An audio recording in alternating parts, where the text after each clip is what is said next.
The first episode today of Sales TV. Welcome from wherever you're tuning in from. It's brilliant to be back at Granville Studios here, and thank you again for the team for being so wonderful.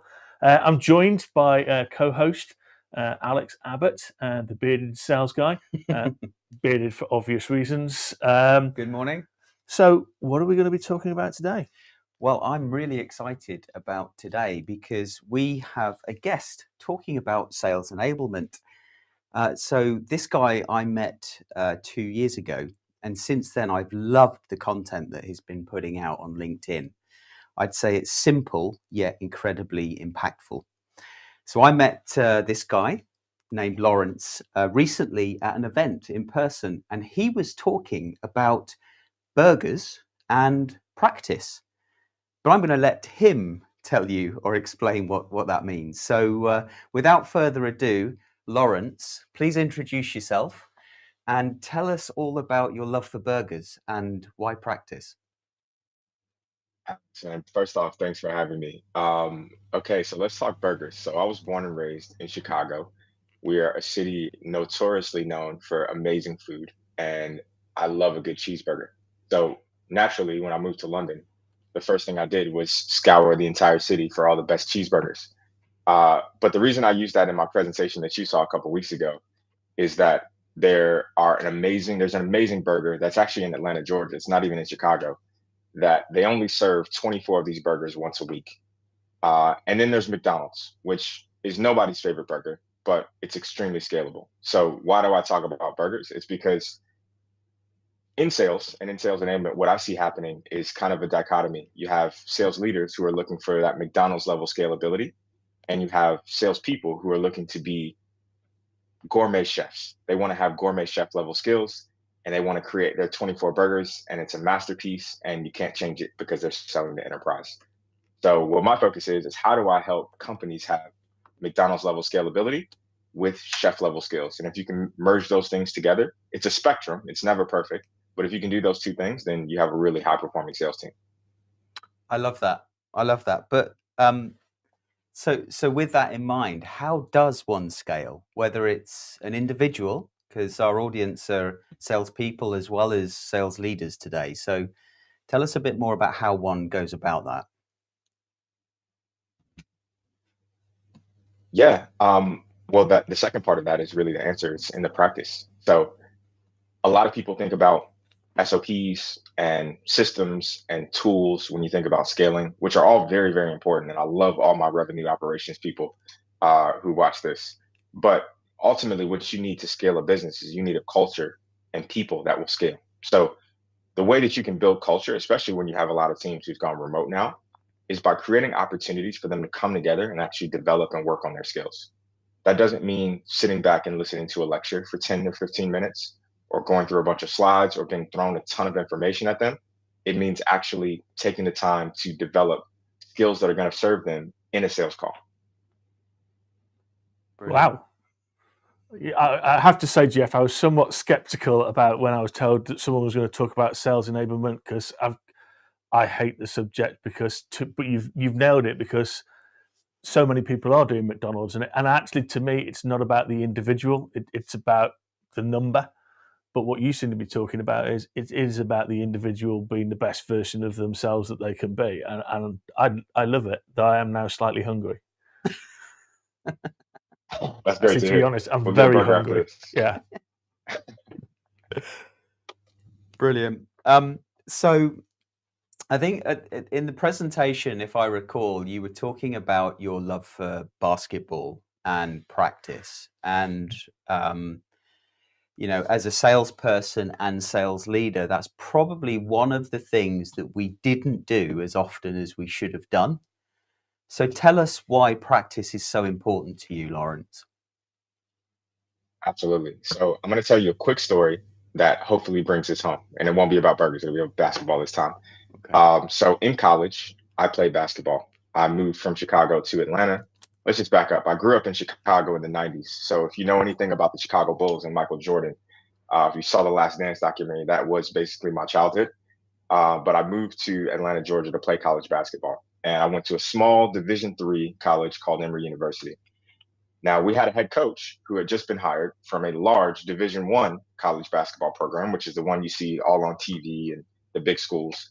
And he brought with him all the playbooks, all of the plays, all of the practices, and the coaches. He actually brought an assistant coach from his school and implemented that all in our small college. And we thought we were going to be amazing because we had all of the playbooks of the larger school. So that year, we went from last in the conference, dead last, 10 out of 10, to 8 out of 10, which is only slightly better. So before my second year, our coach decided he was going to take us up to the school that he coached at, and we were going to play against in an exhibition game against that team, which we would never play during our regular season. I guess here you guys would call it a friendly. So we played a friendly against this college, and the college is called Davidson College.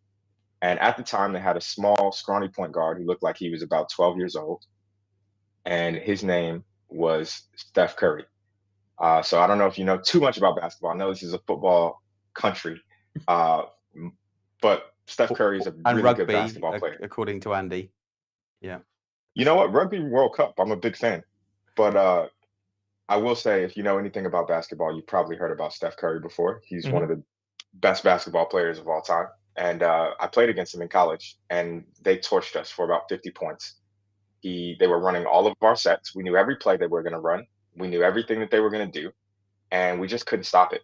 And so after that season, going into the second season, we knew we weren't very good, and we understood the gap between where we were and what good actually looked like and what we should be accountable for. So the difference between our first season and our second season is the level of practice went to a different level, the level of focus, the level of communication, because we understood what we were trying to do and what we were trying to be, and we saw what good looked like. So long story short, we finished the season 3rd out of 10, which is a huge jump. And within 4 years, we were one of the top teams in the conference in terms of went deep into the conference tournament. So the moral of that story, all I want you to get from that is that you can have the playbooks, you can have the Sandlers, you can have the med pick, the social selling, whatever the playbook is, those are made by extremely smart sellers who have tens of years of experience. But you need to take the time to actually put that into practice and actually develop specific skills.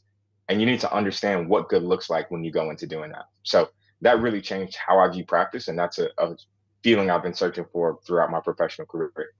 Brilliant. Brilliant. Now let's bring in Adam, because Adam has the perfect basketballing physique. Yes, it's like Magic Johnson. Yes, that's exactly. But I have the perfect physique for a basketball, I think, rather than for playing basketball. But I think what's really interesting, Lawrence, was looking through the content that you shared. Two things that you speak about really resonate with me. So the first of them is that there's a big difference between knowing and doing. And when we talk and coach people basketball, it's very easy to impart knowledge, very easy for people to understand at an academic level what it is you're asking them to do. Something entirely different to put that into practice. So that really resonated with me. But the other thing was learning from your mistakes. And I think that again is a really crucial thing. You know, in the current climate, the current world, people are vilified for making mistakes. They're not embraced as part of the learning process. And I find that amazing, because nobody can be brilliant at something first time out. You know, your evidence in point, your basketball team got all of the right tools, you go out to play and you get absolutely hammered. And actually, you know, that's something that we see time and time again, that people need to find their feet. They need to trial different things. They need to work out what's going to work for them and what isn't. I think, and that's particularly true in sales, which is a dialogue.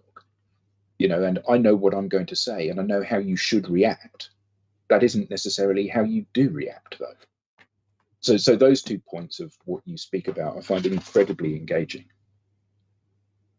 No, I really appreciate that. And something that kind of speaks to that is, I think in sales, we're not really given the ability to fail because of you have goals, you have a number to hit, you have short-term wins.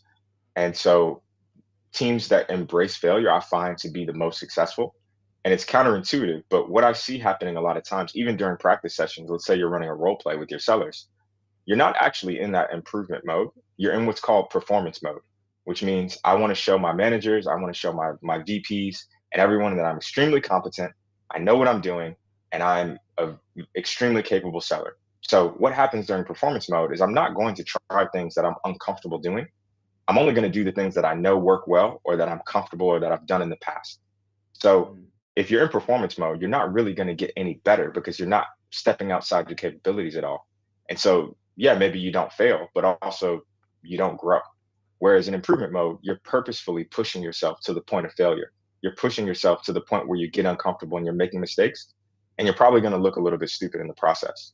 So if you don't have a culture that supports that, then no one's going to be willing to push themselves outside of what they're normally capable of.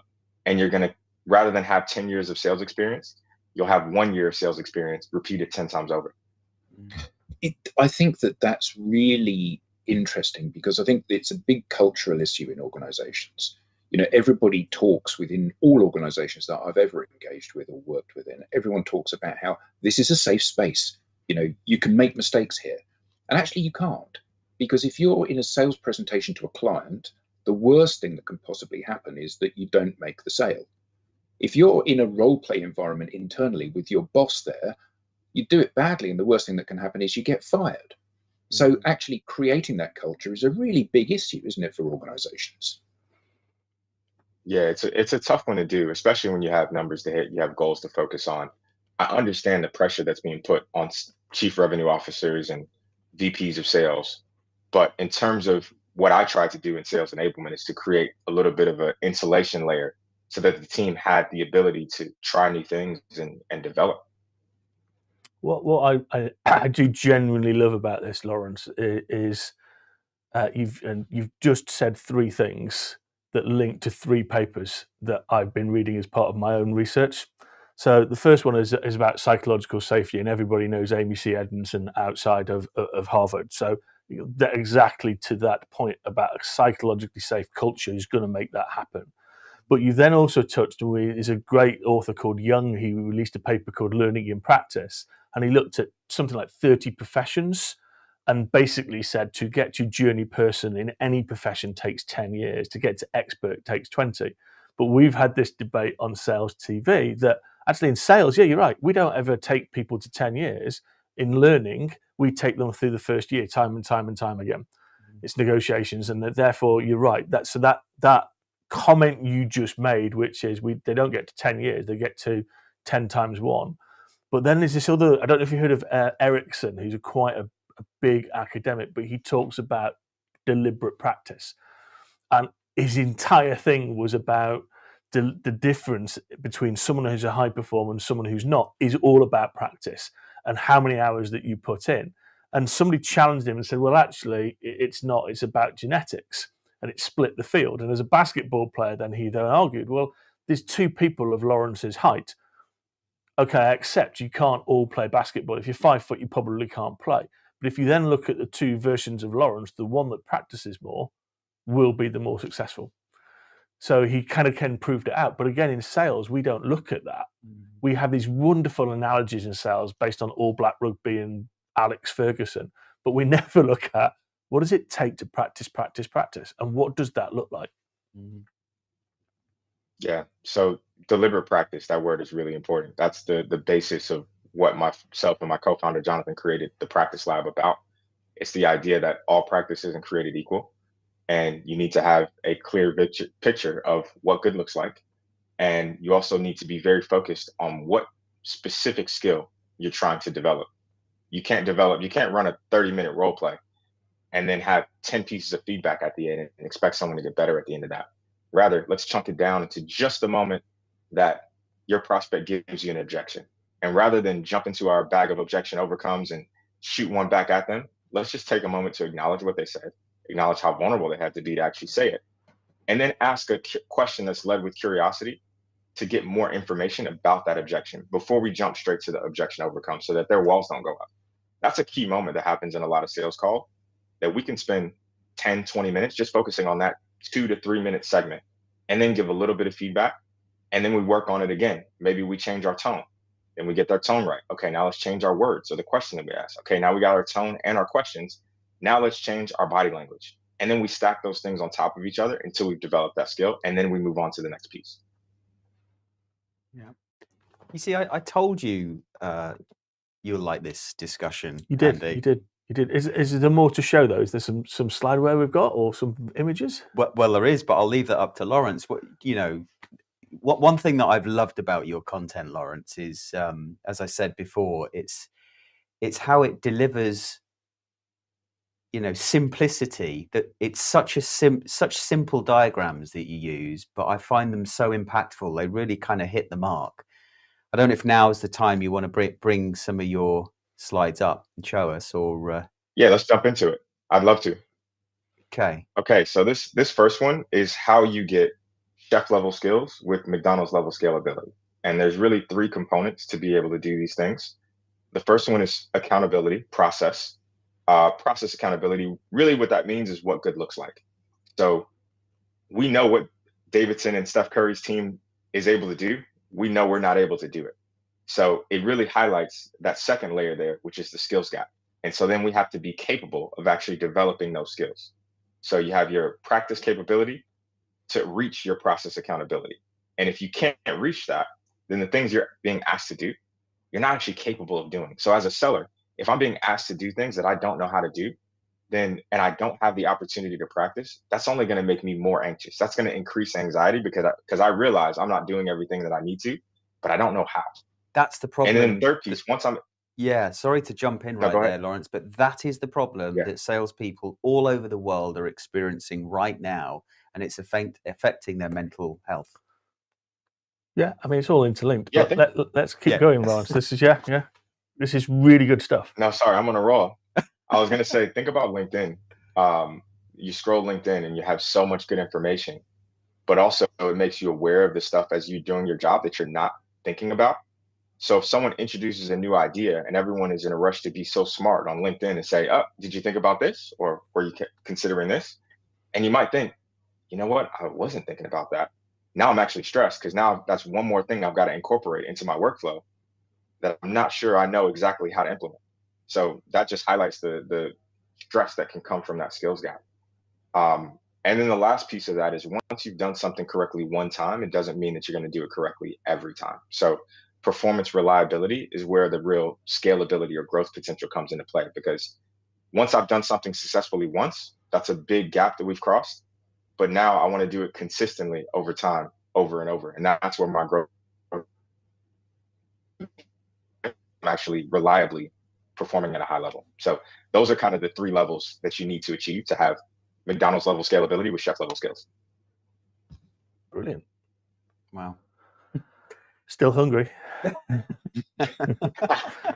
going to stop with the McDonald's. Oh, yeah. McDonald's is still serving breakfast right now. We got to wait another hour and a half before we can get a burger. Nowhere near Cranfield, mate. We'll be looking to find a McDonald's in about 25-mile radius, but there you go. Adam, I can't help but Adam, I can't help but think about with the guitars in the background, how this is resonating with yourself, a musician. Are you trying to say he needs more practice? He is. It's a very subtle way. Take them off the wall and play them occasionally. Absolutely. Building those foundations is crucial, and it isn't just in sports and music. Clearly, embedding those skills. I mean, my guitar teacher said to me, "You need to practice enough, not that you can get it right, but that you can't get it wrong." So it becomes like a muscle memory to do things. And you need to practice all elements of it. And I think that this is, certainly from a musical perspective, this is one of the things that people get wrong. They practice the instrument, but they don't practice the performance. So, when you're selling, it's all very well to learn your presentation, learn how you're going to deliver it, learn the objections in the comfort of your own office. It's something else entirely to take that into the live war zone and try to deploy that when you're under pressure. And I think that one of the things that all salespeople, in fact, anybody that has a performance element to what they do, by performance, I don't mean results, I mean performance as in standing on stage type thing, they need to get an environment where they can practice that element of it, because everything looks different when you're on the stage. It's very easy to forget your words. It's very easy to forget your train of thought. But yeah, it's all about practicing it until interruptions don't interrupt the flow of what it is you're trying to do and say. And I think that your point about learning from your mistakes is crucial, You know, the only way you get to know how to recover a sales pitch if something is going wrong, or recover a presentation if something is going wrong, is to have done that a number of times. So here's the thing. So I think it would be quite easy to understand whether you're a good performer or not in the way that you play music and the sounds that you hear and the way it makes you feel. But when I think about sales enablement and quantifying the value of sales enablement, I'm thinking, well, it's a bit more like marketing. You know, how do you quantify the value of it? And, you know, when we think about either defending your position as a sales enablement practitioner, or perhaps a sales leader wanting more sales enablement support for their teams, how does one quantify the value of sales enablement effectively, Lawrence? Yeah, that's a great question, and that's one that a lot of sales enablement people are hearing from their bosses right now. If you go to the third slide that I actually shared, I kind of come up with a little bit of a framework for this. So basically, here is more talking about accountability, capability, and reliability, which we've touched on. So this is kind of how you take $100 million strategy and it becomes a $10 million impact.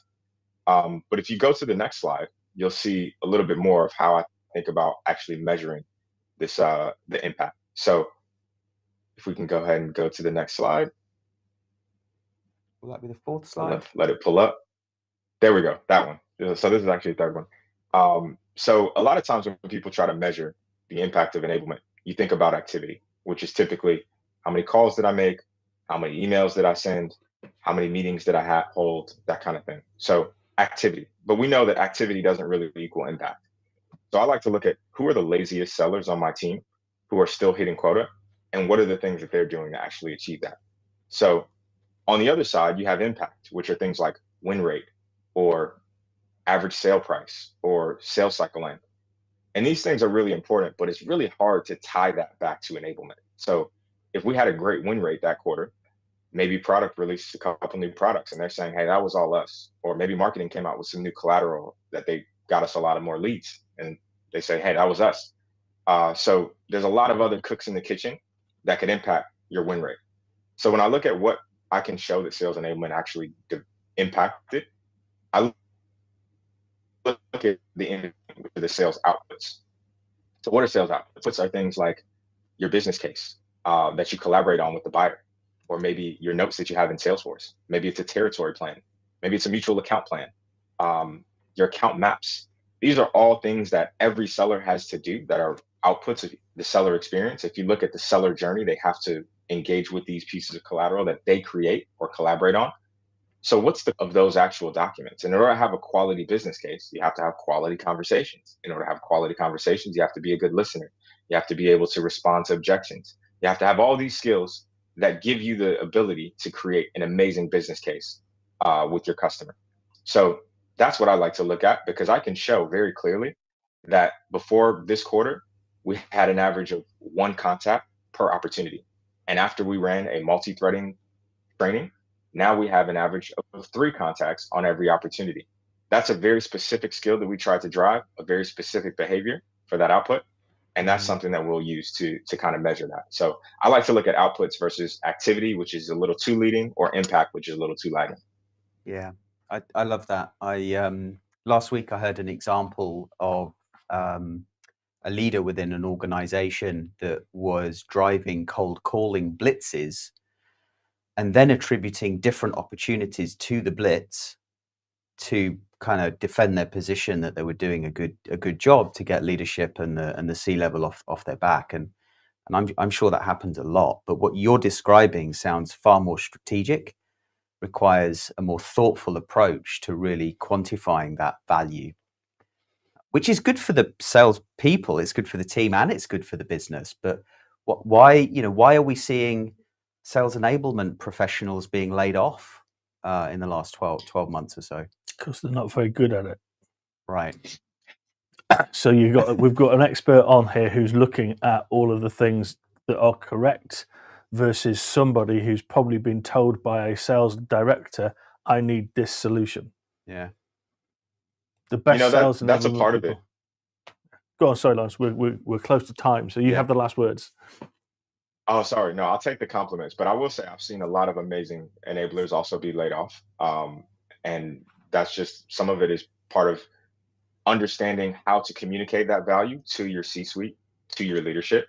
Sometimes it's not a problem with the work that they're doing. It's a problem with how they actually communicate that, the changes and the behaviors that they're focused on. And what you have end up happening is the reactive, in the moment, random acts of enablement, saying, hey, let's run a training to do a call blitz, versus saying, hey, let's be strategic about what we're focused on, and let's pinpoint the specific behaviors that will drive win rate or that will drive close deals. So I think there's some great enablers out there, but I think that sometimes we struggle to communicate exactly how we're being strategic when we go about our jobs. Yeah, Great ending. So thank you very much, Lawrence. Thank you, Adam. Keep practicing the guitar. Thank you, everybody, for the great comments. Chris Capon, Dale Childs, and everybody else. And thank you for the team here. And we'll see you on episode 2 later today. Bye all.